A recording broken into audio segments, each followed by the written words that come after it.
મંડી જામતા તસ્કરો બન્યા બેફામ, 4 શહેરમાં મચાવ્યો તરખાટ, પ્રેમિકા સામે વટ પાડવા પાગલ પ્રેમી બન્યો ચોર। ઠંડીમાં રાત્રે જાગતા રહેજો, નહીં તો ઘર ખાલી થઈ જશે, કેમ કે શિયાળો જામતા જ જાણે તસ્કરોનો ધંધો જામી ગયો હોય તેવું લાગે છે।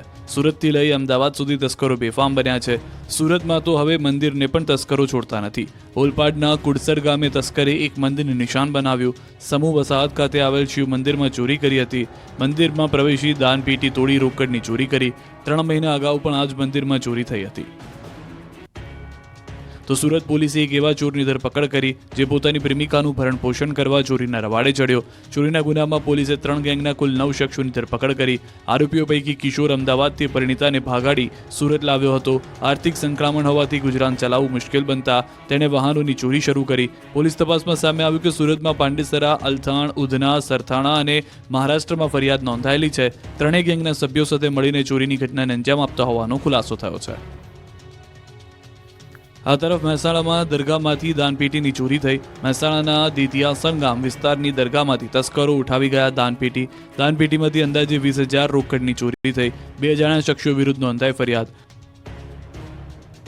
વડોદરાના યાકુતપુરા વિસ્તારમાં તેલના વેપારીની દુકાન બહાર ધોળા દિવસે ચોરીની ઘટના બની। દુકાન બહાર પાર્ક કરેલા મોપેડમાંથી 3 લાખની રોકડ રકમની ચોરી થઈ।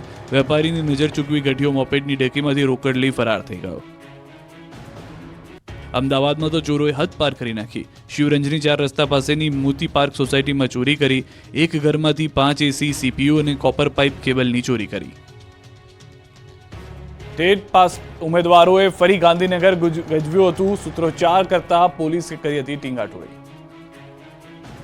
આ વિરોધના દ્રશ્યો છે ગાંધીનગરના। ટેટ પાસ ઉમેદવારોએ પોતાની જૂની માંગોને લઈને ફરી એકવાર ગાંધીનગર ગજવ્યું હતું। રાજ્યભરમાં ટેટ પાસ ઉમેદવારો ગાંધીનગર પહોંચ્યા। વિદ્યા સહાયકોની જગ્યાઓ વધારવા માટે જીવરાજ ભવન ખાતે ધામા નાખ્યા। પોસ્ટરો સાથે ઉમેદવારોએ સૂત્રોચ્ચાર કરી હલ્લાબોલ કર્યો। ઉગ્ર વિરોધ પ્રદર્શન કરી પાટનગર ગજવ્યું। ધોરણ 1 થી 5ની વિદ્યા સહાયકમાં જગ્યા વધારવા માંગ કરાઈ। ધોરણ 1 થી 5માં 10,000 જેટલી ભરતી કરવામાં આવે તેવી માંગ કરી।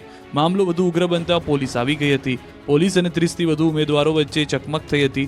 પોલીસે ટીંગાટોળી કરી ઉમેદવારોની અટકાયત કરી હતી। માત્ર 5 વ્યક્તિઓને શિક્ષણ મંત્રીને આવેદન આપવા જવા દેવાયા હતા। મહત્વનું છે કે ધોરણ 1 થી 5માં હાલ 16,181 જગ્યાઓ ખાલી છે। વર્ષ 2011થી 23 સુધીમાં ટેટ 1 પાસ ઉમેદવારોની ખૂબ ઓછી ભરતી કરવામાં આવી છે। જૂનાગઢના તનસુખ ગિરિજીના કૌટુંબિક વારસદારે હરિગીરી પ્રેમગીરી સામે ફરી પોલીસ ફરિયાદ કરી। જૂનાગઢ ગિરનારની ગાદીને લઈને વિવાદ વકરી રહ્યો છે। હવે તનસુખગીરીના કૌટુંબિક વારસદારે હરિગીરી પ્રેમગીરી સામે ફરી પોલીસ ફરિયાદ નોંધાવતા ખળભળાટ મચી ગયો છે। અંબાજી મંદિરના મહંત તનસુખગીરીજીના દેહ વિલય બાદ તેમની સમાધિ પાસે ધૂળ લોટની વિધિ વખતે ભવનાથ મંદિરના મહંત હરિગીરીએ જૂના અખાડાના પ્રેમગીરીની ચાદર વિધિ કરી નાખી હતી। બાદમાં તનસુખગીરીજીના કૌટુંબિક વારસદાર અને ભીડભંજન મંદિરે સેવા પૂજા કરતા તેજસ ભારતી અને તેમની સાથે રસિક ભારતી બંને સામે પોલીસ ફરિયાદ સ્ટેશનમાં થઈ ચૂકી છે।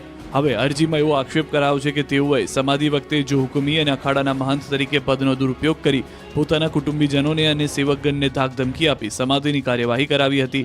ખોટી રીતે ગુરુ પરંપરા તોડી પ્રેમગીરીને મહંત તરીકે જાહેર કરી દીધા હતા। આથી બંને સામે કાયદેસરની કાર્યવાહી કરવાની માંગણી કરી છે। પરિવારજનો દ્વારા ફરિયાદ અરજી કરવામાં આવતા મતપૂડો ફરી એક વખત વિવાદનો છેડાયો છે। ગાંધીનગરમાં જૂનું સચિવાલય ભડકે બળ્યું। રોજગાર તાલીમ કેન્દ્રની કચેરીના 3જા માળે આગ લાગી। ગાંધીનગરમાં જૂના સચિવાલયના બ્લોક નંબર 1માં આગ લાગતા દોડધામ મચી હતી। બ્લોક નંબર 1માં રોજગાર તાલીમ કેન્દ્ર કચેરી અને આગની ઝપેટમાં આવી ગયું। સવારમાં જૂના સચિવાલયના બ્લોક નંબર 1 બિલ્ડિંગમાંથી ધુમાડા બહાર આવતા આગ લાગી હોવાનું સામે આવતા ફાયર વિભાગને જાણ કરવામાં આવી। ફાયરની ટીમ તુરંત ઘટના સ્થળ પર પહોંચી અને પાણીનો મારો ચલાવી આગ પર કાબુ મેળવવાના પ્રયત્નો શરૂ કરી દીધા। આગ કેવી રીતે લાગી તે મામલે હજુ સ્પષ્ટતા કરવામાં નથી આવી। મહત્વનું છે કે વર્ષ 2022માં પણ બ્લોક 16ની ગ્રામ વિકાસ એજન્સી કચેરીમાં પણ ભીષણ આગની ઘટના ઘટી હતી। એ વખતે પણ દસ્તાવેજો અને ફર્નિચર સળગીને ખાખ થઈ ગયા હતા। કચેરી દ્વારા તપાસ કરાઈ છે, પરંતુ નુકસાનીનો જો અંદાજ લગાવવામાં આવે તો તે મોટો હોઈ શકે છે। પ્રાથમિક રીતે શોર્ટ સર્કિટના લીધે આગ લાગી હોવાનું જણાવવામાં આવી રહ્યું છે, જેની વધુ તપાસ ચાલી રહી છે। અમદાવાદની ખ્યાતિ હોસ્પિટલે દહેગામના લોકો સાથે પણ કર્યો હતો દગો। અમદાવાદમાં ખ્યાતિ હોસ્પિટલ કાંડ બાદ એક પછી એક પીડિતો સામે આવી રહ્યા છે અને હોસ્પિટલ પર ચોંકાવનારા આક્ષેપ કરી રહ્યા છે। દહેગામના બહિલિયલ ગામના રહેવાસીઓનો આરોપ છે કે જાન્યુઆરી 2023માં ખ્યાતિ હોસ્પિટલે ગામમાં કેમ્પનું આયોજન કર્યું હતું. ગામના 30 જેટલા લોકોને હોસ્પિટલે લાવીને ઓપરેશન કરવાનું જણાવ્યું, જેમાં પીડિત જાવેદ બાકરના પિતાને પગનો દુખાવો હતો, પરંતુ રિપોર્ટ હૃદયના કર્યા અને એન્જિયોગ્રાફી કરી નાખી. ઓપરેશન બાદ હોસ્પિટલમાં જ તેના પિતાનું મૃત્યુ થયું. તો ગામના એક અન્ય પીડિત મહિલાનું કહેવું છે કે તેઓ પોતે પગના દુખાવાની સારવાર કરાવવા માટે ગયા હતા, પરંતુ તેમની એન્જિયોગ્રાફી કરી દેવામાં આવી અને આયુષ્માન કાર્ડ હેઠળ રૂપિયા મેળવી લેવામાં આવ્યા. ત્યારે હવે હોસ્પિટલના કાંડ બહાર આવ્યા હોવાની જાણ થતાં આ પીડિતો પણ ન્યાયની આશા રાખી રહ્યા છે. ખ્યાતિ હોસ્પિટલના પાપીઓએ તેલાવ ગામને પણ ન છોડ્યું. દાદા આયુષ્માન કાર્ડ કઢાવવા ગયા અને ઓપરેશન કરી નાખ્યુંનો લગાવ્યો આરોપ. અમદાવાદના ચકચારી ખ્યાતિકાંડનો ભાંડો ફૂટ્યા બાદ દરરોજ નવા પાપનો પર્દાફાશ થઈ રહ્યો છે. મોતના સોદાગરો એક ગામમાં પોતાના પાપનો ખડો મૂક્યો છે, તે હવે ફૂટી ગયો છે. અમદાવાદની વિવાદિત ખ્યાતિ હોસ્પિટલના એક પછી એક કાંડ સામે આવી રહ્યા છે. ખ્યાતિ હોસ્પિટલનો વધુ એક કાંડ સામે આવ્યો છે. ખ્યાતિ હોસ્પિટલ દ્વારા તેલાવ ગામના દશરથ ઠાકોરની એન્જિયોપ્લાસ્ટી કરવામાં આવી, ત્યારે દશરથ ઠાકોરનું પણ એન્જિયોપ્લાસ્ટી કર્યા બાદ મોત થયાનો આક્ષેપ કરવામાં આવી રહ્યો છે. મુખ્ય બાબત એ છે કે હોસ્પિટલે પરિવારને જાણ કર્યા વગર જ ઓપરેશન કરી દીધું હતું. મૃતકના પુત્રનો આક્ષેપ છે કે હોસ્પિટલ દ્વારા યોજાયેલ કેમ્પમાં જણાવાયું કે તેમના પિતાની નસ બ્લોક છે અને તાત્કાલિક તેમનું ઓપરેશન કરી દેવાયું હતું, જે બાબતની પરિવારને પણ જાણ કરવામાં આવી નહોતી. દશરથજી આયુષ્માન કાર્ડ કઢાવવા ગયા અને ઓપરેશન કરી દેવાયાનો તેમના પુત્રનો આરોપ છે. ખ્યાતિ હોસ્પિટલ કૌભાંડ બહાર આવતા ક્રાઇમ બ્રાન્ચે નિવેદન માટે ફોન કર્યો. પાટણમાં બાળ તસ્કરી કાંડનો રેલો રાધનપુર પહોંચ્યો. રાધનપુર નગરપાલિકામાંથી બાળકના જન્મ દાખલો કાઢ્યો હતો. પાટણના દંપતીને અનાથ બાળક 1,20,000માં વેચાણ કરી છેતરપિંડી મામલે પોલીસ દ્વારા તપાસનો ધમધમાટ ચાલી રહ્યો છે. પોલીસે આ કેસમાં નિસંતાન દંપતીને સુરેશ ઠાકોર સંપર્ક કરનાર નિષ્કા હોસ્પિટલ મેડિકલ ચલાવતા 2 કર્મચારીઓની પૂછપરછ કરી. કોરડાના નકલી ડોક્ટર સુરેશ ઠાકોરને પણ જેલ હવાલે કર્યો. ત્યારે આ ઘટનાનો રેલો પાટણથી રાધનપુર પહોંચ્યો. રાધનપુર નગરપાલિકામાંથી બાળકના જન્મનો દાખલો કાઢ્યો. માર્ચ 2024 આસપાસ બાળકના જન્મનો દાખલો કાઢ્યો. સૂત્ર દ્વારા મળતી માહિતી મુજબ બાળકનો જન્મનો દાખલો માટેના કાગળ રાધનપુરની સાંઈ કૃપા હોસ્પિટલમાંથી મળ્યા. રાધનપુરની સાંઈ કૃપા હોસ્પિટલમાંથી ડોક્યુમેન્ટ મળવા છતાં જવાબદાર સામે કોઈ કાર્યવાહી નથી કરાઈ, તે મોટો સવાલ છે. બીજી તરફ બાળકના મૂળ માતા પિતા કોણ છે તે તરફ પોલીસ તપાસ ગુપ્ત રાહે કરી રહી છે. સમગ્ર કેસમાં પાટણ એસઓજી પોલીસ મૂળ સુધી ક્યારે પહોંચશે તે જોવું રહ્યું. સુરતની બોગસ હોસ્પિટલને સીલ કર્યા બાદ સંચાલક અને તબીબને નોટિસ. સુરતના પાંડેસરામાં બોગસ જનસેવા મલ્ટી સ્પેશિયાલિટી હોસ્પિટલને સીલ કર્યા બાદ હવે સંચાલક અને તબીબોને નોટિસ ફટકારાઈ છે. તબીબોના ઘરે નોટિસ મોકલવામાં આવી છે, જેમાં 28 નવેમ્બરે તમામ જરૂરી પ્રમાણપત્રો સાથે હાજર રહેવા આદેશ કરાયો છે.